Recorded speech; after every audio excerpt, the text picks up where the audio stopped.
Fanbot, jumpa lagi di channel Innobot TV. Siapa nih di sini yang suka pakai jam tangan? Namun, apakah Fanbot tahu siapa penemu jam tangan pertama kali? Saat ini jam tangan jadi salah satu tren fashion yang populer dengan berbagai jenis model dan teknologi canggih yang melengkapinya. Sama seperti penemuan barang berguna lainnya, penemuan jam tangan juga telah mengalami perjalanan yang panjang. Untuk memahaminya, berikut ini penjelasan tentang sejarah penemuan jam tangan dan perkembangannya.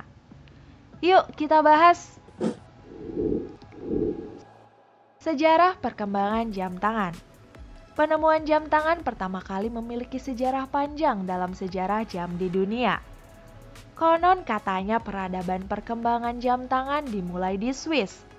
Tetapi pada kenyataannya, berdasarkan catatan penting dan kesaksian dari sejarah jam tangan, justru datang dari pria Jerman bernama Peter Henlin. Peter dianggap sebagai penemu jam tangan dan menjadikan jam tangan sebagai aksesoris mewah pada masanya. Bentuk dan fungsi jam tangan yang semula berupa jam saku atau rantai mulai berubah menjadi jam tangan yang dipasang di pergelangan tangan. Jam tangan yang digunakan untuk penunjuk waktu awalnya khusus untuk wanita sebagai perhiasan.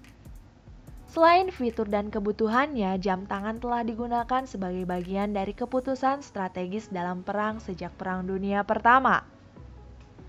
John Hartward menciptakan jam tangan pemutir otomatis pertama yang diproduksi pada tahun 1957 oleh Hamilton Watch Company di Lancaster, Pennsylvania, Amerika Serikat. Jam tangan Hamilton masih perlu diperbarui dan pada tahun 1961 Hamilton memperbarui konduktor jam tangan. Industri jam tangan berkembang di Amerika Serikat. Salah satunya adalah jam tangan Bulova Accutron. Jam tangan Bulova diluncurkan pada tahun 1960. Teknologi yang dikembangkan oleh Bulova menggunakan garpu tala bergetar atau garpu tala plat berbentuk U untuk menjaga akurasi jam tangan. Sementara itu, Swiss juga semakin tertantang dengan ketepatan jam tangan yang dikembangkan oleh Bulova. Pada akhirnya, Swiss memimpin dalam penelitian kolaboratif dengan mendanai Center Electronic Horloger atau CEH. Pada tahun 1967, CEH akhirnya memproduksi prototipe pertama jam tangan kuarsa. Namun, Seikola lah yang menciptakan Quartz Astron sebagai jam tangan kuarsa pasar massal pertama dan melopori teknologi kuarsa yang digunakan oleh pembuat jam tangan di seluruh dunia, termasuk Jepang dan Amerika Serikat. Peter Henlin, sang penemu jam tangan.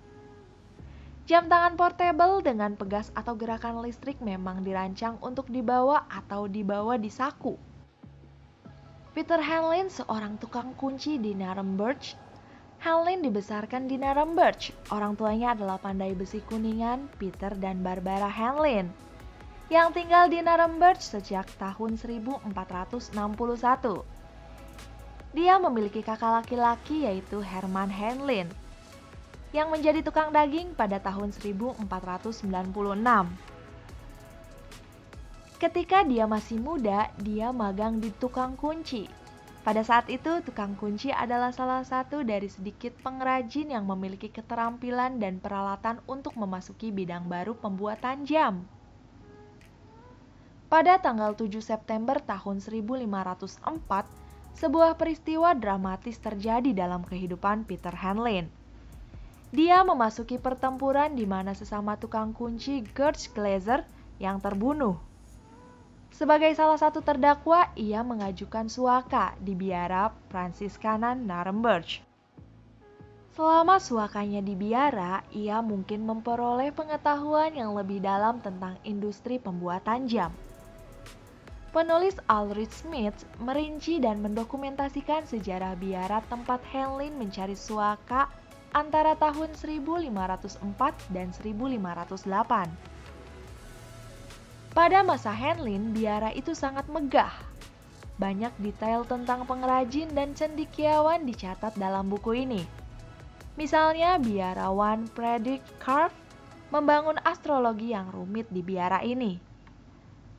Pada tahun 1505, ia menemukan jam tangan pertama di dunia, sebuah pomander berlapis emas. Pada November 1509, ia menjadi penguasa guild tukang kunci kota. Dia terkenal karena membuat jam tangan kuningan portable kecil dengan pegas dekoratif. Itu sangat langka dan mahal, serta populer di kalangan bangsawan pada saat itu. Memakainya sebagai liontin atau menempelkannya pada pakaian yang dikenal sebagai jam tangan pomander. Peter Henlin terdaftar di arsip kota sebagai pemasok jam tangan pegas kecil yang diberikan sebagai hadiah kepada orang-orang penting. Dia adalah pengrajin pertama yang mengubah dial menjadi Muscat yang disebut pomander, yakni wadah kecil yang terbuat dari logam mulia untuk parfum dan disinfektan. Menurut catatan lebih lanjut, Henlin menjual jam tangan bola emas pada tahun 1524. Pada tahun 1529, Henlin mengunjungi Starbucks atas nama Dewa Narberth dan memperoleh bola surgawi. 6 tahun kemudian dia membuat arloji untuk Dewa Narberth.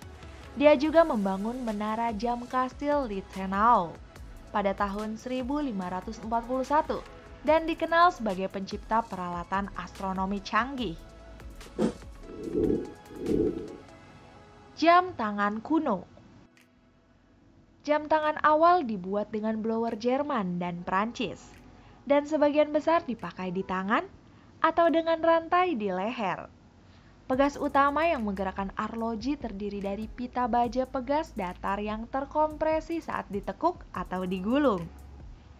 Saat kita memutar mekanisme pegas seperti jam, kelengkungan pegas meningkat dan energi disimpan. Energi ini ditransmisikan ke bagian arloji yang bergetar atau disebut roda keseimbangan. Melalui rangkaian roda gigi dan pelepasan listrik dan gerakan roda keseimbangan itu sendiri mengontrol pemicu arloji dan mengontrol pengukuran waktu arloji. Penggerak gesekan memungkinkan kita menyesuaikan petunjuk. Salah satu kelemahan utama pada jam tangan kuno ini adalah fluktuasi torsi yang diterapkan oleh pakis kerajaan. Dengan kata lain, kekuatan pakis lebih besar ketika rusak penuh daripada ketika hampir patah. Sekitar tahun 1580, jarum jam Jerman hampir seluruhnya terbuat dari besi. Sekitar waktu ini, kuningan diperkenalkan. Jam tangan awal menggunakan roda halus yang disebut roda keseimbangan untuk mengontrol pergerakan mekanisme. Itu tidak mengalami ketahanan apapun.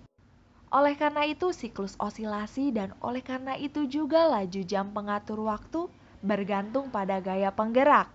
Ini menjelaskan pentingnya cadangan. Menggunakan pegas untuk mengontrol getaran keseimbangan merupakan langkah penting dalam sejarah ketepatan waktu. Fisikawan Inggris Robert Hooke merancang jam tangan skala pegas di akhir tahun 1650-an. Namun tampaknya tidak ada bukti bahwa pegas itu berbentuk spiral. Ini adalah elemen penting yang banyak digunakan. Ilmuwan Belanda Christian Huygens mungkin pertama kali merancang jam tangan dengan pegas spiral pada tahun 1674 sampai 1675. Pegas coil adalah strip tipis baja atau bahan pegas lain yang sesuai dan umumnya dililit secara spiral. Tepi bagian dalam dipasang pada collet atau kerah kecil. Ini sesuai dengan gesekan batang keseimbangan dan ujung luar ditekankan ke pin yang terpasang pada gerakan. Pegas ini bekerja dalam keseimbangan seperti gravitasi pendulum. Jika keseimbangan bergeser ke satu sisi, pegas akan putus dan energi akan disimpan. Energi ini kemudian dikembalikan ke keseimbangan. Jadi ketika dilepaskan, ia banyak berayun ke sisi lain dengan cara yang hampir sama. Namun tampaknya tidak ada bukti bahwa pegas itu berbentuk spiral. Ini adalah elemen penting yang banyak digunakan. Jam tangan modern. Banyak jam tangan mekanik modern menggunakan pengungkit tuas yang ditemukan oleh Thomas Mudge dari Inggris sekitar tahun 1755. Hal ini memungkinkan keseimbangan berayun bebas. Denyut nadi ditransmisikan, pakis diangkat melalui roda geser dan keseimbangan. Ini berkembang menjadi bentuk yang lebih modern dengan mobil kelas Kurt gigi di awal abad ke-19, tetapi tidak diterima secara umum sampai awal abad ke-20. Pada jam tangan yang bagus, roda penarik gada terbuat dari baja yang dikeraskan dan di permukaan kerjanya dipoles. Bentuk pelepasan tuas yang ditingkatkan dicirikan oleh perangkat pengaman roll ganda di mana persimpangan antara pin pelindung dan roll yang terjadi di bawah roll jauh lebih dalam daripada jam tangan roll tunggal awal. Hasilnya gesekan akibat benturan saat dipakai lebih sedikit. Masalah keseimbangan lebih sedikit, dan resiko karakteristik penunjuk waktu dari jam tangan lebih kecil. Metode terpenting dari jam tangan saat ini adalah tuas pemicu. Jam tangan berkualitas sedang hingga tinggi digunakan dalam bentuk permata dan pin palet baja serta jam tangan yang lebih murah atau dikenal sebagai jam tangan palet pin, menggunakan gerakan garpu dan roll yang disederhanakan. Untuk troli roda arloji terbaru, rasio laras ke roda pemalas harus sekitar 1-4 ribu.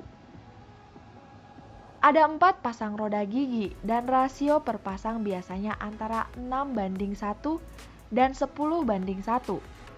Untuk alasan ruang, pinion membutuhkan sejumlah kecil bilah atau gigi biasanya 6 hingga 12. Hal ini menimbulkan banyak masalah roda gigi khusus yang diperparah oleh kehalusan nada jam tangan. Oleh karena itu, kesalahan jarak pusat, bentuk atau konsentrisitas secara profesional lebih penting daripada wheel set yang lebih besar. Paten pertama untuk jam saku otomatis diberikan di London pada tahun 1780.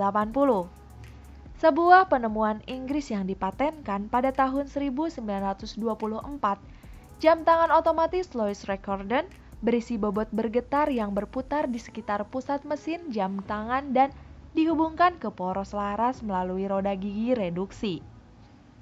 Jam tangan pemuntir otomatis terbaru dilengkapi dengan pemberat atau rotor yang berputar 360 derajat dan angin 2 arah.